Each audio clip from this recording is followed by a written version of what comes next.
We remain steadfast in our commitment in delivering local news that matters. Stories that inspire. Enriching the lives of Filipinos in the Philippines and across the globe. This is your GMA Regional TV. Buong puso para sa Pilipino. Kini ang At Home with GMA Regional TV.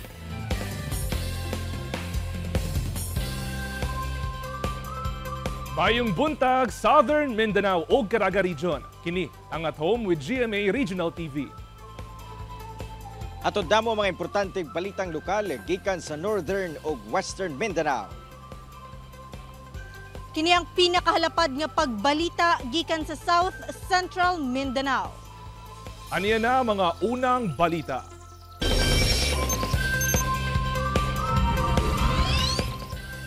Mga kapuso, karong adlaw sa Kalagkalag atong sayron ang mga katikaran dinha sa Davao Memorial Park.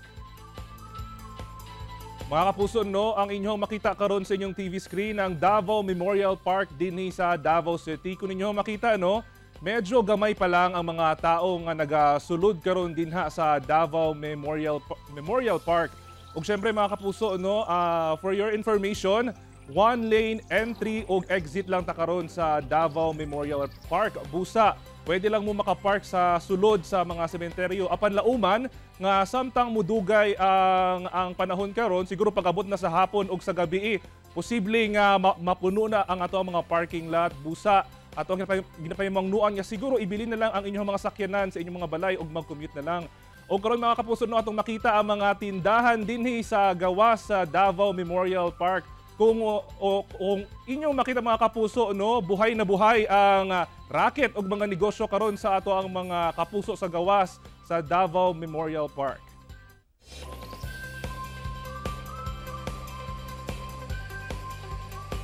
Mga kapuso, nata dire karon sa Cagayan de Oro City Memorial Park sa unang adlaw sa Kalagkalag, kung asa nakita nato nga dagsa na gayon ato mga kapusong Cagayanon ug bisabisnon aron bisitahon ang ilang mga mahal sa kinabuhi nga mipanaw na. Mga kapuso, diri sa kulikuran na bahin karon makita nato ang pag-abot ni Police Regional Office 10 Regional Director Police Brigadier General Ricardo Layog Jr.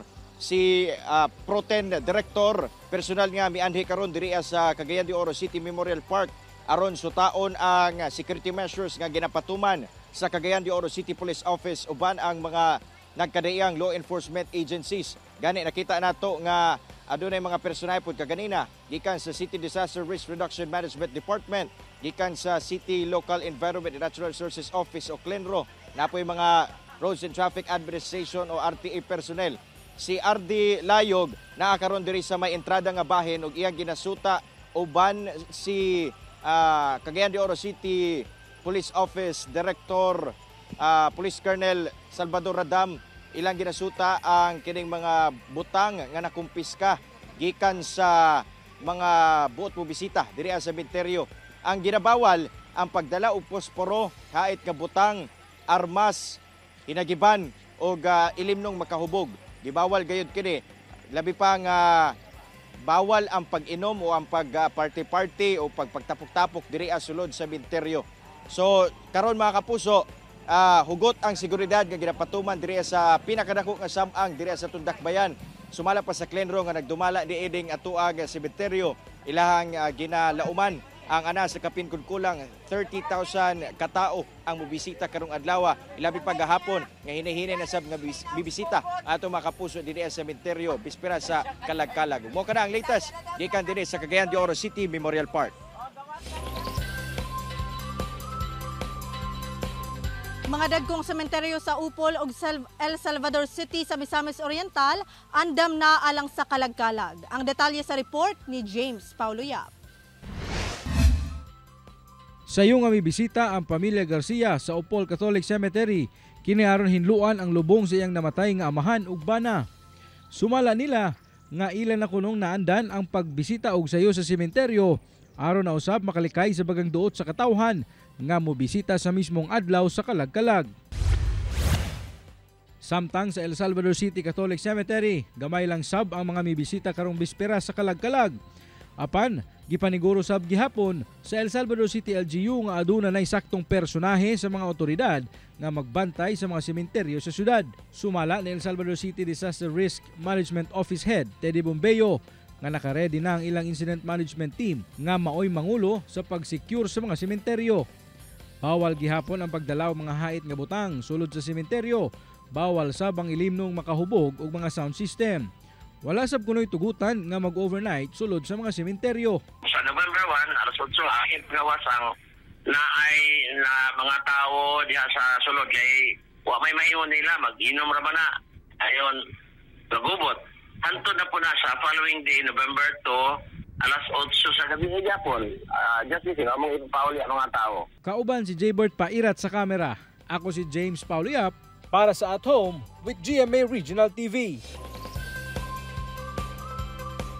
Mga kapuso, nakita din hikaron sa Catholic Cemetery dinhi sa Cotabato City. Kini ang ikaduha sa pinakadakong sementeryo dinhi sa syudad. Gani hugot ang seguridad nga ginapatuman dinhi kaganiha una ginapasulod ang mga buot mo bisita sa ilang minatay, gina-check una ang mga gamit, ginabawal ang deadly weapon, bladed weapons, gamit pang sugal, speakers og ilimnong makahubog. Ginadili sab ang pagpamaligya dinhi sulod sa sementeryo. Sa ato makitaan mga kapuso no, ubay-ubay na ang mga anaa dinhi karon, dunay mga nagalimpyo, dunay na sab mga nagdagkot og kandila. Samtang doon na sa kapulisan ug medical team nga naka-standby dito sa gawa sa entrance mismo sa sementeryo ug doon na sab ang mga nagalibot dinhi sa sulod aron masiguro lang gayod ang seguridad sa mga anaa dinhi. Samtang mga kapuso, sumala sa management ni ining sementeryo abli daw kining Catholic Cemetery 24 oras hangtod sa doon na pay buot mo bisita sa ilang minatay, ilang tugutan nga makasulod. Gani sumala sab sa Cotabato City Police Office sa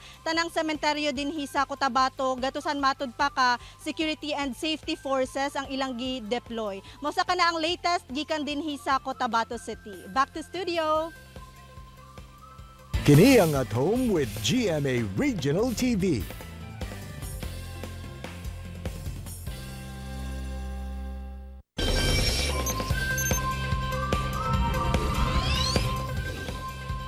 Mga kapuso, this morning, atong makauban ang mga paranormal investigator dinhi sa Davao City. Sila nailhan isip mag-asawa nga ganahan mutuki og mga paranormal activity dinhi sa Mindanao og tagaan matud pa o katin-awan ang katawhan kalabot sa spirits o ghost. Unsa ka ang dalan nila kanato? Sayro nato kana karong buntaga. Mga kapuso, let's welcome Miss Glazy Ann Labandero and Joshua Dimpas. Guys, good morning and welcome sa At Home with GMA Regional TV. Good morning, Good morning, Sir Ken. sir. Good morning, Kapuso. Good morning. Good morning guys. First of all guys, kumusta ang inyong buntag karon? Maayos, Sir Ken. Kay gikan po celebration sa Sowain. Nag-celebrate mi na sa mga nangamatay na amo ang gipang honor o gipang tawag. Ah, okay, gipang honor. So by honoring, paunsa ba mo mag-honor sir sa ato ang mga minatay? Like mo ba ni siya ang traditional or katong or lahi ni siya? Sa ang Sowain, sir, is from European na culture. Pero gisabay na lang po na ako sa atong tradisyon na maghatag og unsay mga pagkaon na ilang Halad. gusto. Halad na o maghatag og halad na dasal o katong sa money na katong paper money sa Chinese sa tradition amo nang giisa, sir. Ah, okay. Guys, curious ang ato mga kapuso, no? Unsa na ba mo kadugay bitaw nga naga-investigate aning mga paranormal activities? Yes, ma'am. Ako nag-start 2021, man siya nag-start 2016. Okay, 2016. Siya. Ay, okay. 2021 and 2016. So kumbaga sir, ikaw ang nag-ano sir, ang nagtudlo kumbaga kay ma'am sa inyuhang kanang ginabuhat bitaw nga pag-investigate nga na. Nag-guide lang ko, sir, and then namang good may protocol gihapon sa grupo. So mo to yung gina-follow. Okay. O para sa itong mga kapuso, no, kani sila ma'am og sir ang ato ang na-feature kani adto katong witch wedding, sir, no? Yes, Oo, po. katong witch wedding. So pwede ba mo maka-share sa amo sir kanang short lang nga kanang murag details about atong inyuhang witch wedding? Bali ka to siya, ang inatawag dito siya hand fasting ritual. Okay. Hand fast na gina-connect ang kamot sa mga nag-uyab para magpakasal, sunod Itay ang nat. itay Itay. Hmm. off, and then na ay walis Okay. Mao na siya health fasting ritual sa Wiccan or sa witch. Weekend. O unsa pa imong na-feel ato mga tay kasi bari ma'am no, lailahi ang reaction ato sa mga tao. Pero unsa ba ang mas nang ibabaw sa imo ato nga tay? Siguro amo ang paggugma sa Yes. Kay mao man jud na ang pinaka-importante ma'am, masking no? bisan unsa na kuan kung Catholic ba or other religion, basta ang importante higdugmaay no. Now let's talk about sa ano kay I heard duna mo'y mga naadtuan ma'am no or mga dunay mga nagsangguni sa inyo ha bitaw nga nangayog tabang ba or kanang nag-share sa ilahang mga na-capture nga mga videos o karon mga kapuso no atong tan-awon ang mga videos kani mga paranormal videos nga dili bitaw nato ma-explain kung unsa ka ani o karong buntag atong makauban sila Ma'am ug Sir nga mag-explain sa atoa kung unsa ba ni siya nga mga videos. Okay. Dunay nagalaba. Murag naay nagluto murag na siya, naay sir. nagbira sa paa ni Ma'am. Yes, nagluto na siya and then walay tubig ana or na mantika na nahagbong. Ibira jud siya i-slide. Pwede na siya slow mo. Oo. Ibalik. Tapos kay kung na-slide siya, dapat dili ato ang ihang motion, di ba? Dili na to ang impact na kusog kayo. Oo. So unsa ba ang tawag nato ani sir? Ug asa ba ni siya nahitabo sir? Nahitabo na sa Buhangin, sa Pag-ibig Homes. Okay. And then nagtawag na siya sa mo nagpatabang, gipasubay ang balay if na by entity nagpuyo. And then we found out na naajud. Pero pagkahagba niya na stroke na siya, paralyzed katunga sa lawas. Oh my goodness. Tapos siya sir no, bali kanusa ba ni siya nga date sir na hitabo or month? 2021 na siya nahitabo. Okay. Mga what month ka sir? Mga summer. Summer, subot pa sabot, dili lang November kay di ba kasagaran nga murag masulti sa mga tao. November dra kasagaran na ay mga paranormal activity pero kani siya summer. So unsa bang tawag ani ma'am? Kani siya nga ano bitaw nga phenomena. Bali may tawag ba ni siya kung unsa ba ni siya klase nga entity ang nagano kay ma'am? That time wala pa man gud ko nakakuha na si Okay. All year round na siya sir na if ang entity if magsamok-samok sa tao or mga earthbound spirit like ghost, anytime jud pwede siya magmanifest sa tao. Okay. So kani ba sir nga ano sir nga entity aggressive na ba ni siya sir or kanang medyo ano pa lang ni siya murag mild pa lang? Na-trigger na siya sir na islay gibuhat ang tagbalay ana na nasuko na dapat ko exist man na before to wala nila gibuhat okay pa nandun naman sila gibuhat na di mao so na-trigger na suko mao na gibira. Okay. So ang point dra mga kapuso no murag coexistence kailangan murag i-acknowledge pud nato nga dili lang kita ang nagapuyo dinhi sa kalibutan. O gani pa mga kapuso no magtan-aw pa kita og uban pa nga mga videos nga dunay mga unexplained bitaw nga mga phenomena nga nahitabo. Okay, kani si ma'am kay nag-TikTok. Presumably ano ni siya no kanang Gen Z. Okay. Sa likod na ay salamin. Okay. Naibata sa likod ni Abi. Medyo slow-mo na siya. Kana. Oh my God. Nai nagro. Makatindog kayo balahibo. Oh my goodness. Okay, one more time mga kapuso ha. Kung inyo makita si ma'am kay nagsayaw siya sa atbang sa iyang phone. Presumably nag-TikTok ni siya. Tapos sa likod, kanang inyo makita sa likod mga kapuso nga salamin, dunay nag-cross nga bata or dunay na agi nga nakita sa salamin. So sir, unsa ba ni siya sir? Kaning ani nga mga ano nga phenomena kumbaga.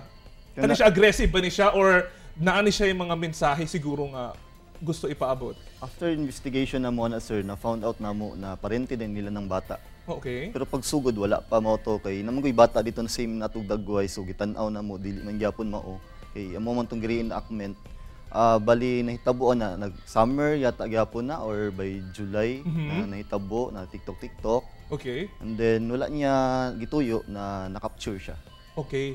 So for the record sir no, sa kada nga balay pila ba kabuk ang bata dara sir daw? Daghan pakahuman daghan pero dili jud ingon na parehas jud atong dagway atong bata kay kung i-zoom out man nimo ni bata dito di man jud siya maugnaw. Okay. So napaday igsuon tong bataan na namatay. Okay. So unsa kaha ang mga reason sir no nganong naay mga time nga magpakita sila ing ana? namgon tay kanang nga matay na attachment sa to ancestral na to. So if wala na to gituyo sa himing nga wunta sa ilaha, magpakita na labo na grief pa kay ta or naghandom ta sa ilaha. Okay. So dapat kung maghandom ta sa ilaha, minimal lang nato, dili kay nato grabe paghandom na tawagon jud kay maka-apekto miya pun gud sa kinabuhi sa diri sa atoa pa din nga buhi sa kalibutan. Okay. Duha pa lang taka video no, pero gusto na ko pangatan-on si Ma'am. Ma'am, so far ma'am sa inyuhang mga na-experience, na-investigate, maka-feel pa ba ka og ano ma'am? Kahadlok bitaw or murag masindak pa ba ka sa inyuhang mga ma-discover? Naay one time sa may Talikod Island na may investigate dito Oo. and then dito na pud mi natulog kay dili man dayon makatabok sa pa Davao. Bandang 3 AM na yung madungga na maglakaw-lakaw man. Ang giingon dito is na daw po'y tikbalang Okay. na mag-agi-agi. So ako yung gisusure kung tao ba to or kuan, wala man jud lain nag-ano. Ang yapak sa kuan is mura jud siya kabayo. Oo. So paunsa nimo gina-compose ang imong self ma'am nga para the next time dili na ka mahadlok? Ganyan. I-ready na ako self na. Ready akong self. Ayun. Lastly, sir, before we end this interview, unsa ba ang atuang mensahe or reminders na lang sa atong mga kapuso kung naa sila yung ma-experience ng mga ing-ani? Susama sa atong mga nakita sa videos, unsa ba ang ilang angay nga buhaton? If maka-experience tag paranormal activity, important number 1 na buhaton is dili magpanik. Okay. Kaya kung magpanik mong gud ta dito ta madisgrasya. Okay, ayun. Og lastly mga kapuso, no, please invite and shout out sa inyong mga friends and families nga nagkatanaw karon dinhi sa At Home with GMA Regional TV. Shout out ko sa group namo sa Davao Paranormal Society, sa Manila Paranormal Philippines, ug sa mga friends na kog relatives, kumusta? Managkota ninyo. Okay. And sa amo ang mga kagrupo po na nasa Mergrande karon. Hi. And then sa akong mga relatives din. Hi. Ayun. Daghang salamat Miss Glacy and Sir Joshua, ang ato ang mga paranormal investigators dinhi sa Davao City. Og mga kapuso ha, tutok lang kay mobalik pa ang At Home with GMA Regional TV. Kini ang At Home with GMA Regional TV.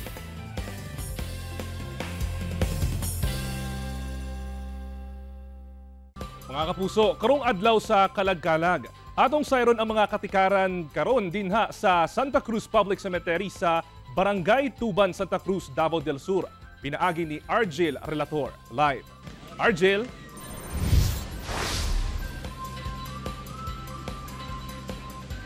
Kent nag-anam-anam na og abot ang mga kabanay nga buot mo bisita sa ilahang mga ipanglubong dinhi sa Santa Cruz Public Cemetery nga mga minahal sa kinabuhi. Apan sumala sa kining manindahay ug bulak ato na kinabi kaganina, dili pa nga nakadagahan ang mga bisita karong adlaw kung itandi sa mga milabayng tuig nga kalagkalag sa samang oras. Alas 5 pa lang sa buntag, doon na nakasinding mga kandila sa Dagkutanan dinhi sa Santa Cruz Public Cemetery. Sumala sa mga nibisita, dinhi na lang sila nanagkot, sanit doon na sila mga kabanay nga wala na sila mahibalo kung asa nakalubong. Ingon man doon na sab sila laing sementeryo pa nga bisitahon. Doon na say nagbilin og papel nga doon ay pangalan sa mga kalag nga ilang ginagkutan og kandila ug gihalaran og pag-ampo. Kamatikdan sab ang kadaghan sa mga pantyon nga ipang balbag na sa tubangang bahagin og bahin sa sementeryo. Gani makita ang mga guba na mga lungon sulod sa panteon. Apan wala na mga bukog, sanglit ipang balhin na sab sa mga kabanay. Kinihuman giabisuhan sila nga ibalhin na ang mga bukog sa mga minatay tungod maagian sa road widening project ang maong parte sa sementeryo. Busa taod-taod na sab kini nga gikondena o gikondemn ang maong parte sa sementeryo. Sa laing parte, labi na sa mga mausoleo, mingaw pa kaganina ang mga nibisita, hinuon kamatikdan nga hinlo ang dalan padulong sa taas nga bahin sa sementeryo. Ken sa karon sumala sa kini LG, basis lang abiso, alas 6 lamang sa buntag hangtod alas 6 sa gabi mamahimo ang bisita sa sementeryo. Hinuon kini mga sakyanan wala una ginapasulod din hisanglit semi-apiki na gid ang dalan kay doon na pa yung mga tao nga nagaagi ug doon na pa yung mga sakyanan apan ginatugutan lamang nila ug galing dunay kining mga senior citizen ingon man mga PWD apan i-drop lang ug igawas dayon ang mga sakyanan sanglit wala sa parkinganan sa taas. Kent. Daghang salamat Argel og mayong buntag sa inyo diha.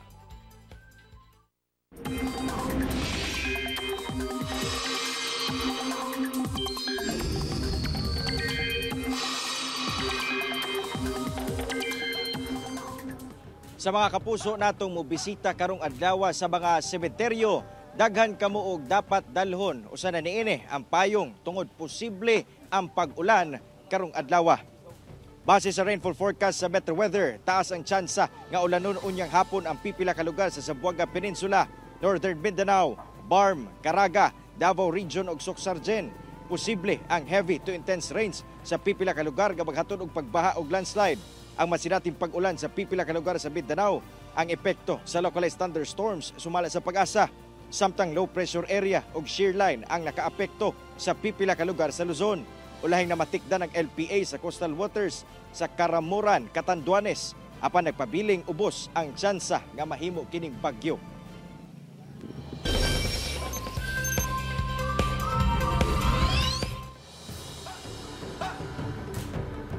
Misaka na karon sa Kapin 100 ang natalang patay epekto sa Hurricane Otis sa nasod, Mexico. Sa kuha sa drone footage sa siyudad Renacimiento, Acapulco sa Mexico, ang tataw ang danyo sa komunidad nga hatod sa Hurricane Otis. Gibutyag sa otoridad sa State of Guerrero nga ang natalang namatay og missing nga epekto sa Hurricane Otis nga nikuso-kuso sa Mexican Pacific Resort sa City of Acapulco ang anaana sa Kapin 100. Sumala pa nga naglandfall ang Hurricane Otis nga nasa Category 5 nga storm ug adunay gikusgon nga 165 miles per hour kon 266 kilometers per hour sa miaging semana. Nadanyos niini ang kabalayan, hotels, negosyo ug mga sakyanan, hasta na ang komunikasyon ang bagsak usab. Tungod nini hita karon ang looting sa syudad nga adunay 900,000 nga populasyon tungod sa sobrang gutom epekto sa walay pagkaon ug tubig nga mainom. Sumala pa nga anaa sa $15 billion ang danyos nga hatod sa Hurricane Otis. Usa ka deer ang gikagubtan human misulod sa usa ka restaurant sa Wisconsin sa Estados Unidos. Gisurpresa sa usa ka deer ang mga customer sa usa ka restaurant sa Beloit, Wisconsin sa Estados Unidos. Kalit misulod sa restaurant ang deer nga miagi sa bintana nga naatul sa tingpaniudto. Misulod kini hinungdan nga nalisang ang mga customer og nanagan alang sa ilang seguridad. Sumala sa Noodles and Company nga naglabay sa pipila ka minuto ang gilayong migawa sa restaurant ang deer. Agi sa likod nga agianan pinaagi nasab sa tabang sa ilang crew. Pagkahuman sa moong insidente, gisarado una ang restaurant aron masiguro ang kaluwasan sa ilang mga customer. Usa ka adlaw human ang barangay ug SK Elections 2023. Gisugdan na ang pagbakla sa Davao City LGU sa mga campaign poster sa mga kandidato. Sa pagpanubay sa GMA Super Radio Davao, naabtan niini ang mga personahe sa Davao City Environment and Natural Resources Office nga gipang tanggal ang mga campaign posters sa mga kandidato. Sumala pa sa usa ka personahe sa senro nga subay na sabkini sa mga mando gikan sa ilang labaw sa nga limpyuhan na ang syudad sa nagpasad nga campaign posters nga naa sa common poster area. Giauhag sa LGU ang mga kandidato sa barangay ug SK elections nga nakadaot man o napildi nga maghipusab sa ilang basura. Usa kasakop sa Dawla Islamia Tarif Group ang patay. Human mibusikad ang bitbit ni ining bomba sa dato sa Libo, Maguindanao del Sur. Sumala pa ang usa ka improvised explosive device ang mibuto banda 7:50 sa buntag niadtong Domingo sa barangay Sambulawan, dato sa Libo, Maguindanao del Sur. Kikumpirma kini sa 61st Infantry Brigade Civil Military Operation Officer ug spokesperson nga si Major Saber Balogan. Kung asa patay mismo ang nagdala sa moong bomba nga nailhang si alias Commander Pagadian nga sakop sa Dawla Islamia Tarif Group. Wala hinuon mga sibilyan o tropa sa gobyerno nga nadamay sa pagpamomba. Gawas lamang sa carrier sa moong bomba, kinaimbestigahan pa karon sa militar kung unsa ang lugar nga target ug motibo niini.